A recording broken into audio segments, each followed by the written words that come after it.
ओम शांति। ओम शांति। Good morning. Good morning.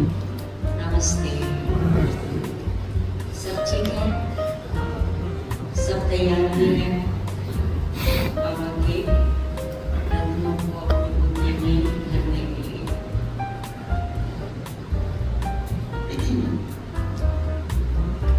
अगर हमसे कोई पूछे हमें क्या अंतर है तो शायद ये लिस्ट बन जाएगी, ऐसा ही है। लेकिन एक मुख्य अंतर है जो हमारी धारणा से कनेक्टेड है, धारणा से कनेक्टेड है।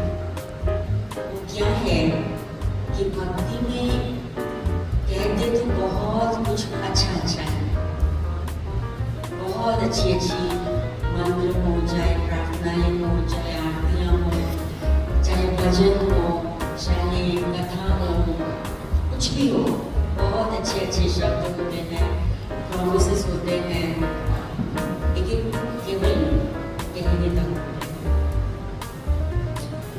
करने का तो वहाँ सवाल नहीं उठता, क्योंकि एक मिसअंडरस्टैंडिंग है कि मनुष्य तो गलती करेगा ही और भगवान माफ कर देगा अगर भगवान से माफी मांगी जाए। लेकिन ज्ञान क्या कहता है कि भगवान भी माफ नहीं कर सकता अगर आप खुद को माफ नहीं करते, माना अपने कर्मों को आप नहीं बदलते। तो ज्ञान क्या है?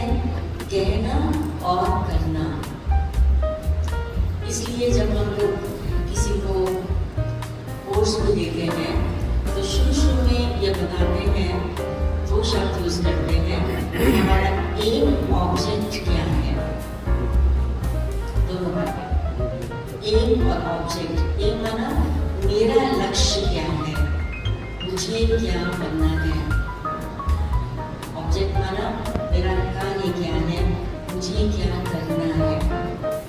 तो बाबा यही कहते हैं कि आपको बनना है और बनाना है, और उसके बाद भी बनकर बनाना है। अदरवाइज तो भक्ति की तरह जैसे पंडित जी की कहानी सुनाते हैं तो वो पंडित जी वाली बात हो जाएगी। बनकर बनाना है। तो आज बाबा ये बार बार कह रहे हैं कि अपने से पूछो कि मैं जो कह रहा हूँ मैं खुद कर रहा हूँ, मैं ठगता तो नहीं हूँ। बाबा ने तो कहा ईश्वर को तो नहीं ठगता हूँ। अब ईश्वर को तो हम क्या ठगेंगे, खुद को ही ठगते हैं। अगर हम गड़बड़ करते हैं तो हम खुद को ही ठगते हैं। तो इसलिए बाबा हमारा ध्यान इस बात पर बहुत अच्छे से खिंचवा रहे हैं कि आपका तो एम ऑब्जेक्ट ही ये है, आप बने ही बाबा के इसलिए हो कि आपको बनना है। क्या बनना है?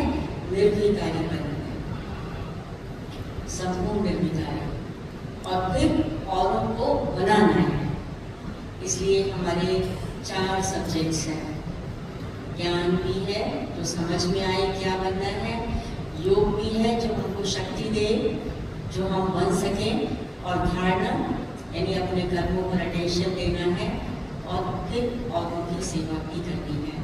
उसके बिना ब्राह्मण जीवन अधूरा हो जाता है। तभी हम बाबा के महावाक्य सुनते हैं। आज है 6 अक्टूबर।